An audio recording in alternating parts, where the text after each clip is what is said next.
वृश्चिक राशि वाले जातकों को ये सुनने में आ रहा होगा, शनि का मार्गी होना आपको राहत देने वाला। शनि की ढैया का अंत टाइम समय आपके लिए अनुकूल है। गुरु की दृष्टि वक्र होना आपके लिए बेहतरीन स्थिति को दर्शा रहा है। जी हाँ, ये 100% सत्य है। लेकिन आपकी जन्म कुंडली में एक ऐसा प्लैनेट ग्रह है जो नवंबर 2024 से जुलाई 2025 तक आपके जीवन में अप डाउन्स बनाने का दम रखता है, क्षमता रखता है। वो है केतु देव। देखिए, हम सब ग्रहों की चर्चा करते हैं। राहु शनि की तो हम सबसे ज्यादा करते हैं, लेकिन हम केतु की कभी नहीं करते। और आप जानते हैं केतु इतना मेन प्लेनेट है कि ये आपकी लाइफ में आपका झंडा लहराने का काम कर सकता है। मतलब आपकी वाहवाही, नेम, फेम सिर्फ एक अकेला केतु दे सकता है, लेकिन इसकी कोई चर्चा ही नहीं करता है। केतु का नक्षत्र परिवर्तन के पश्चात वृश्चिक राशि वाले जातकों के जीवन में कैसे फल देने वाले हैं, क्या प्रभाव आपकी लाइफ पर डालेंगे, पॉजिटिव या नेगेटिव, क्या छीनने वाले हैं, क्या प्रदान करने वाले हैं, आप स्वयं कहेंगे 2025 में कि आपने सही कहा था। एक कमेंट था कि आप लेडीजों के लिए, महिलाओं के लिए कुछ है। ये जो मैं प्रेडिक्शन देती हूँ ये दोनों के लिए होती है। अगर मैं जातक बोल रही हूँ या बंदा बोल रही हूँ तो मतलब वो दोनों के लिए है, मतलब दोनों के लिए आती, क्योंकि प्लेनेट तो सबके लिए बोलते हैं, इसलिए महिलाओं के लिए भी है और जेंट्स के लिए भी है। सभी 9 ग्रहों में सबसे ज्यादा रहस्यमय ग्रह केतु का नक्षत्र परिवर्तन अपने हस्त नक्षत्र, जो कि चंद्रमा का नक्षत्र है, उसको छोड़कर ये उत्तरा फागुनी नक्षत्र में गोचर करेंगे 20 जुलाई 2025 तक। उत्तरा फागुनी नक्षत्र सिंह राशि और कन्या राशि में बटा हुआ है। ये बुध और सूर्य की एनर्जी को लेने वाला है। 18 मई 2025 को बुध के प्रभाव में होंगे तो बहुत अच्छे रिजल्ट मिलने वाले हैं। लेकिन उसके बाद जब ये सूर्य के प्रभाव में आएंगे तो ये रिजल्ट में इनके अलग परिवर्तन आपको दिखाई देगा, और ये अवश्य दिखाई देगा। आप सभी को पता है कि राहु केतु हमारे सौर मंडल में स्थान नहीं रखते, मतलब हमारे यूनिवर्स में ये स्थान नहीं रखते। ये छाया ग्रह है, लेकिन फिर भी इनका इफेक्ट हमारी लाइफ पर सबसे ज्यादा देखने को मिलता है और ये हमारे जीवन पर बहुत ज्यादा प्रभाव डालते हैं। कन्या राशि काल पुरुष की कुंडली में 6ठे भाव में आती है, तो ये भाव हमारी नौकरी, प्रोफेशनल लाइफ, स्ट्रगल, चुनौतियां का होता है। तो कन्या में आकर केतु आपको नौकरी में प्रमोशन देंगे। कंसल्टेंसी की फील्ड में, शिक्षा, अध्यात्म, स्पिरिचुअलिटी से जुड़े हैं तो वहां आपको ये नेम फेम देंगे। जब उत्तरा फागुनी नक्षत्र के प्रथम चरण में आएंगे तो ये पंचम भाव का फल देंगे। कन्या राशि पृथ्वी तत्व राशि है।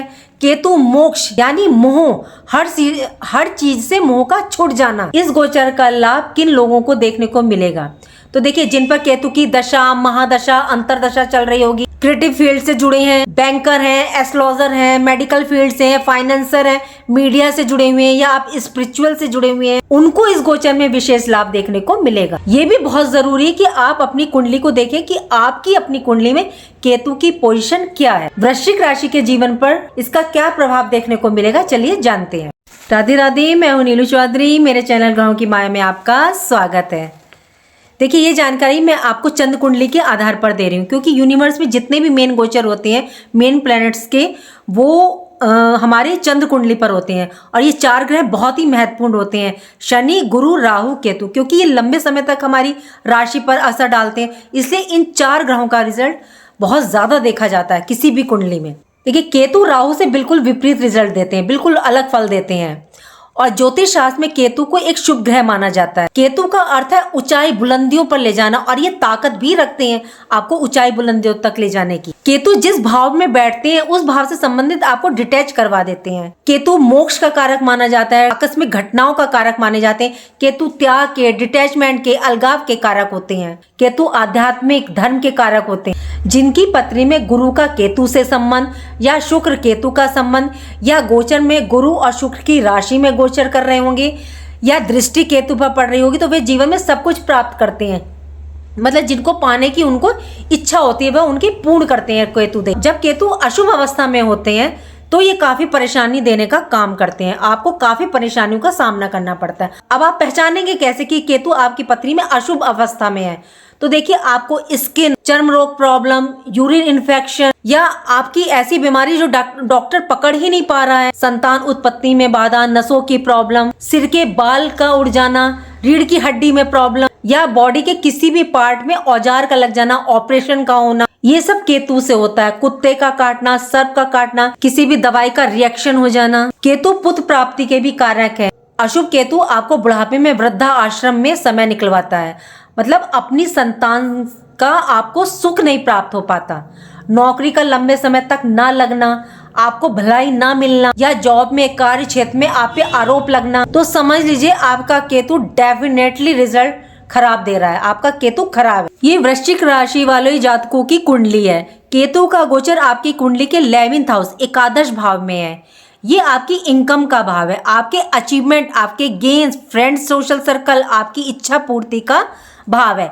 आपकी इच्छाओं का, जो सपने आप देखते हो उनका। एक बात बता दूं, ये जो भाव होता है 11th, इससे आपकी लालच को भी देखा जाता है कि आपके अंदर किसी चीज को पाने की लालच कितनी है, चाहे वो पैसे से संबंधित हो, या सुख सुविधा से संबंधित हो, या लग्जरी से संबंधित हो, या बड़ा मकान चाहिए उससे संबंधित हो। तो ये सब इस भाव से देखा जाता है। ये देखा जाता है कि इस भाव में कौन सा ग्रह बैठा है। ये इस बात पर डिपेंड करता है कि आपकी इच्छा, लालसा, लालच वो किस चीज की हो सकती है। केतु देव अब आपकी इस प्रवृत्ति पर रोक लगाएंगे। क्यों? क्योंकि ये डिटैचमेंट के कारक है। ये सिखाएंगे कि जो आपके पास है उसमें संतुष्ट रहें। केतु आपको भौतिकता की चीजों के पीछे भागने से रोकेंगे। 11th हाउस का केतु आपको यही संकेत देता है कि आप जिन चीजों के पीछे भागेंगे उतना ही चीजें आपसे मतलब दूर होती चली जाएंगी। आप सपोज कीजिए, यदि केतु आपका 2nd हाउस में बैठा है आपकी कुंडली में, यदि आप, वो धन का भाव है, यदि आप धन के पीछे भागेंगे, जितना धन के पीछे भागेंगे केतु उतना ही धन आपसे छीनने का काम करेगा। और यदि आप उससे हट जाएंगे, अपने माइंड को डाइवर्ट कर देंगे, आप अपने कर्म की तरफ को आगे बढ़ेंगे, तो वही केतु 2nd हाउस में बैठा आपको धन दे देगा।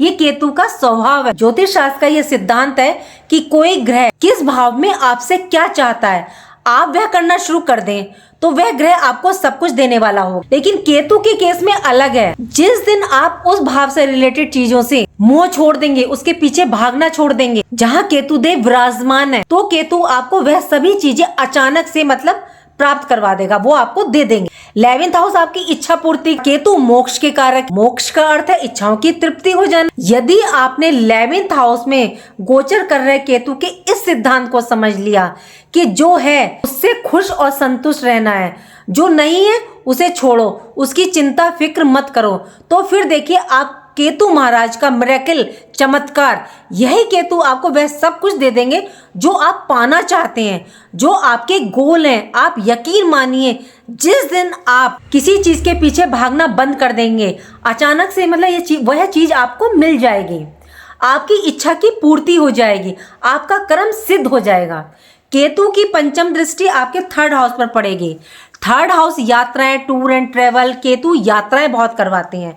केतु देव विराजमान है बुध की राशि कन्या में, तो बुध व्यापार के कारक होते हैं, तो इस गोचर काल में आपको व्यापारिक यात्राएं ज्यादा करनी पड़ेंगी। ये अपनी मित्र की राशि पर दृष्टि डाल रहे हैं, इसलिए इस टाइम पीरियड में जो आप यात्राएं करेंगे उससे आपको बहुत फायदा, लाभ मिलेगा। मई 2025 तक केतु आपके 11th हाउस में रहेंगे। यदि आपकी अपनी हॉरोस्कोप में 11th हाउस में केतु विराजमान है, तो आप उससे रिलेटेड क्षेत्रों में एफर्ट, प्रयास डालिएगा, या उन क्षेत्रों में आप यात्राएं करिएगा जिससे आपको लाभ प्राप्त हो, जैसे मार्केटिंग, इंश्योरेंस, या ऐसे व्यापार जो यात्राओं से जुड़े, टूर एंड ट्रेवल, ऐसे क्षेत्रों से आप जुड़ेंगे तो केतु आपको बेहतरीन रिजल्ट देंगे, जबरदस्त कामयाबी आपको देने का काम करेंगे। केतु एकादश भाव में गोचर कर रहे हैं। केतु की 7th दृष्टि आपके 5th हाउस पर पड़ेगी, तो 5th हाउस संतान, शिक्षा, क्रिएटिविटी, जीवन के उत्थान, संचित कर्म का होता है। केतु भी पूर्व संचित कर्मों को ही बताते हैं। 5th हाउस पर केतु की दृष्टि आपको बहुत ज्यादा इस दौरान क्रिएटिव बनाएगी। यदि आप लेखन, कला, संगीत, गेम्स, स्पोर्ट्स, साहित्य के क्षेत्र, इन क्षेत्रों में आपकी रुझान बहुत ज्यादा बढ़ सकता है। यदि आपकी जन्म कुंडली में 5th हाउस में केतु विराजमान है, तो इन क्षेत्रों में आपका रुझान, इंटरेस्ट बहुत ज्यादा बढ़ेगा, और सिर्फ बढ़ेगा ही नहीं, यदि आप इन क्षेत्रों में प्रयास करेंगे तो सफलता आपको डेफिनेटली मिलेगी। वैसे भी देखा जाता है कि जब केतु 5th हाउस में विराजमान होते हैं तो व्यक्ति की जो रुचि होती है ना, वो शिक्षा, एजुकेशन की तरफ नहीं होती, उसमें कम होती है उसकी, लेकिन उसके अंदर जो टैलेंट होता है, जो प्रतिभा छुपी हुई होती है, यदि उन क्षेत्रों में वो कुछ करेंगे तो उनका नेम, फेम, धन सब कुछ उन्हें मिलता है। 5th हाउस आपके संचित कर्मों का, कौन से, जो पूर्व संचित आपके कर्मा हैं उनका होता है। पिछले जन्म में जिस क्षेत्र में आपकी रुचि थी, जिस क्षेत्र से कार्य से संबंधित आपने बहुत कुछ किया था, पंचम भाव 5th हाउस केतु की दृष्टि या आपकी अपनी पत्री में पंचम में केतु है तो आपको उसी क्षेत्र में लेकर के जाएगी। यदि आप केतु के इशारों को समझ गए, संकेत को समझ गए, तो जीवन में नई ऊंचाई शिखरों को आप प्राप्त करेंगे। कई बार आप स्कूली एजुकेशन शिक्षा नहीं लेते, लेकिन आपके अंदर टैलेंट बहुत होता है। अगर आप उस टैलेंट को पहचान कर उसको डेवलप करेंगे, अपनी लाइफ में उसको आगे लेकर जाएंगे, तो केतु आपको फेमस भी बना सकता है। कैसे अचानक से आपकी क्रिएटिविटी को एक नई पहचान, नई दिशा मिलेगी, आपकी प्रतिभा मतलब सामने आएगी और आप फेमस हो जाएं। केतु अचानक से देने का काम करते हैं। केतु संतान से दूरी बना सकते हैं, ये डिटैचमेंट के कारक हैं। यदि आपकी संतान आपसे दूर जाएगी तभी उसकी उन्नति भी संभव है। किसी भी रूप में जा सकते हैं, चाहे नौकरी को लेकर के जाएं, एजुकेशन के लिए जाएं, बिजनेस व्यापार को लेकर के जाएं, मतलब दूरी किसी भी तरह से देखी जा सकती है, तभी उनको उन्नति भी मिलेगी। धन की बात करें, यदि जन्म कुंडली में 5th हाउस में केतु हैं तो एकादश में राहु होंगे। 11वें भाव में राहु धन देने का काम करेंगे और राहु से ज्यादा कोई धन दे ही नहीं सकता। राहु विदेश के कारक है, जो आपकी संतान आपसे दूर विदेश जाकर के उन्नति करेगी। पंचम भाव पर केतु की दृष्टि आपके अंदर छुपी हुई प्रतिभा को जागृत करेगी। यदि आपकी अपनी कुंडली या आपके संतान की कुंडली में 5th हाउस में केतु है तो आप अपने और अपनी संतान की प्रतिभा, छुपे हुए टैलेंट को पहचानें और फिर देखें आप और आपकी संतान सफलता, ऊंचाइयों की बुलंदियों को प्राप्त करेंगे। 5th हाउस में केतु का प्रभाव होने से या उस पर दृष्टि होने से लव रिलेशन में आपको ज्यादा सफलता नहीं देखने को मिलेगी और ना ही आपको ज्यादा रुचि इस साइड होगी, क्योंकि केतु का मतलब लव रिलेशन से दूर दूर तक कोई संबंध नहीं होता। लेकिन ये आर्थिक दृष्टि से अच्छे माने जाते हैं, क्योंकि केतु देव आपकी इच्छा पूर्ति के भाव में मोक्ष के कारक, तो ये इच्छाओं की पूर्ति करेंगे। केतु की दृष्टि आपके 7th हाउस पर, 7th हाउस से वैवाहिक जीवन, आपके विवाह, सुख, विवाह को देखा जाता है। मैरिड लाइफ के लिए केतु ज्यादा अच्छे नहीं माने जाते। क्यों? क्योंकि 7th हाउस में केतु अपने लाइफ पार्टनर मतलब उसी जीवन साथी के साथ निभा सकते हैं जो धर्म से जुड़ा हुआ हो, मतलब जो ज्यादा पूजा पाठ, मेडिटेशन, धार्मिक गतिविधियों से जुड़ा हुआ हो, धार्मिक गतिविधियों में रुचि रखता हो, अध्यात्म में रुचि हो, बौद्धिक स्तर जो आपके अनुकूल हो, वही आपके लिए बेस्ट लाइफ पार्टनर होते हैं। यदि इसके विपरीत आपको पार्टनर मिल जाता है तो एक दूसरे के साथ होते हुए भी आप एक दूसरे को समझ ही नहीं पाते कि आपका जीवन साथी, आपका लाइफ पार्टनर आपसे चाहता क्या है। सप्तम पर केतु की दृष्टि या सप्तम में केतु का होना विवाह में देरी का कारक होता है, क्योंकि वो व्यक्ति यही सोचता रहता है कि विवाह करूं ना करूं, एक कंफ्यूजन की स्थिति उसके माइंड में बनी रहती है और उसका टाइम निकल जाता है और वो अविवाहित रह जाते हैं। देखिए, बिजनेस की बात करें तो यदि आप बिजनेस अकेले कर रहे हैं, किसी पार्टनर के साथ नहीं कर रहे हैं और आपकी पत्री में केतु की पोजीशन अच्छी है तो आपको ये बुलंदियों पर लेकर के जाएगा। यदि आपके 7th हाउस में केतु के साथ कोई और ग्रह बैठा है तो आप अपने बिजनेस में यदि पार्टनर तो उस पर नजर बना के रखिए, वरना आपको धोखा देने का काम जरूर करेगा। और केतु अकेले हैं तो आपको ये बुलंदियों तक ले जाने का काम करेंगे। यदि आप केतु के रहस्य को समझ लेते हैं, उसी के अनुरूप कार्य करते हैं, तो केतु आपको मई 2025 पर आपके जीवन में बड़ा परिवर्तन लाने जा रहे हैं, आपके जीवन में बड़ा परिवर्तन लाके रहेंगे। तो इस गोचर का लाभ उठाएं। केतु आपसे क्या डिमांड करते हैं, इस दौरान आपको क्या नहीं करना है। एक तो आपको शॉर्टकट रास्ता नहीं अपनाना है। केतु हमेशा आपको 2 रास्ते देंगे, एक शॉर्ट एक लॉन्ग, कि जल्दी पैसा कमा ले और अपनी मेहनत से। अगर आपने शॉर्टकट रास्ता अपना लिया तो फिर तो आपकी बैंड बजा देंगे, ये सब कुछ छीनने का काम करेंगे। इसलिए आपको शॉर्टकट रास्ता नहीं अपनाना है, लालच में नहीं पड़ना है। अगर आप लालच में नहीं पड़े तो फिर ये आपको बहुत देंगे। ओवर कॉन्फिडेंस में नहीं आना है और दुर्व्यसन की तरफ आपको नहीं जाना। देखिए, अब आपको उपाय क्या करने हैं। एक तो आप चाहे तो आपका जन्म दिवस आ रहा हो उस दिन कर दे, नहीं तो आप एक वर्ष में एक बार काला सफेद रंग का कंबल है उसको दान कर दीजिए किसी जरूरतमंद को। एक जो स्ट्रीट डॉग होते हैं उनको रोटी खाना डालिए, खाने को दीजिए कुछ ना कुछ।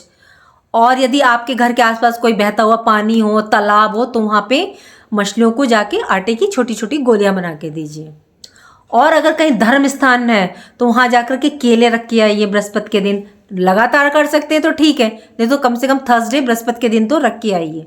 तो इससे क्या होगा, आपका केतु जो है बृहस्पति के पास पहुंच जाएगा धर्म स्थान पे, तो वो आपको अच्छा रिजल्ट देने का काम करें। यदि आपको अपना नेम फेम कमाना है, झंडे की तरह लहरना है, तो मंदिर पे जाकर धर्म स्थान पर आपको एक तिकोना झंडा लगा देना। फिर देखिए केतु आपको रिजल्ट देने का काम क्यों नहीं करते, डेफिनेटली करेंगे और आपकी लाइफ में अच्छा रिजल्ट लेकर के आएंगे। उम्मीद करती हूँ कुछ जानकारी मैंने दी वो आपको अच्छी लगी होगी, और अच्छी लगी है तो चैनल को लाइक कीजिए, कमेंट बॉक्स में हर हर महादेव लिखिए और मेरे चैनल ग्रहों की माया को सब्सक्राइब कीजिए। राधे राधे, जय माँ बाबा।